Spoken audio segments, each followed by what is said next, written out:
आपल्या ह्याच्यामध्ये किती गट आहेत, किती गण आहेत एकूण? नमस्कार, मी आशिष बारकुल, निवडणूक निर्णय अधिकारी, सातारा जिल्हा परिषद व पंचायत समिती निवडणूक, सार्वत्रिक निवडणूक 2026 साठी आहे.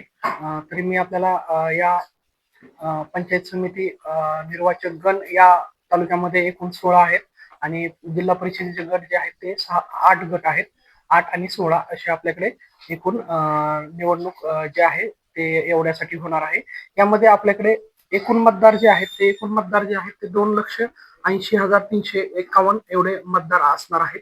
त्यामध्ये पुरुष आहेत ते 1,41,489, स्त्री 1,38,856 आणि इतर 6 असे 2,80,351 मतदार या निवडणुकीसाठी आहेत आपल्या तालुक्यामध्ये. त्याचबरोबर या सालतीचा जो कार्यक्रम आहे तो कार्यक्रम माननीय राज्य निवडणूक आयोगाकडून आपल्याला प्राप्त झालेला आहे. त्यामध्ये नामनिर्देशन पत्र जे आहे ते नामनिर्देशन पत्र आपल्या इथे 16 पासून ते 21 तारखेपर्यंत, रविवारचा दिवस सुट्टीचा वगळता 11 ते 3 या वेळेमध्ये स्वीकारले जाणार आहे.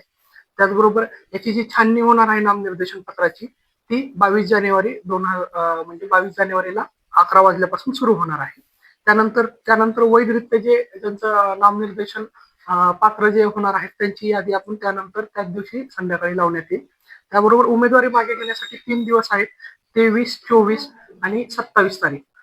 25 आणि 26 तारखेला सार्वजनिक सुट्टी असल्याने त्या दिवशी माघार घेण्यासाठी कार्यालय बंद असणार आहे. त्यामुळे 23, 24 आणि 27 या दिवशी उमेदवारी मागे घेण्याचा कालावधी आहे. आणि जे उमेदवारांना जे सिम्बॉल अलॉटमेंट होणार आहे ते 27 जानेवारीलाच दुपारी 3:30 नंतर हे होणार आहे. मतदानाची जी तारीख आहे ती 5 फेब्रुवारी 2026 आहे आणि त्याची वेळ जी आहे ती सकाळी 7:30 ते संध्याकाळी 5:30 वाजेपर्यंत असणार आहे. आपल्या तालुक्यामध्ये एकूण मतदान केंद्र असणार आहे 371. या सर्व 371 मतदान केंद्रावर 5 तारखेला मतदान होणार आहे.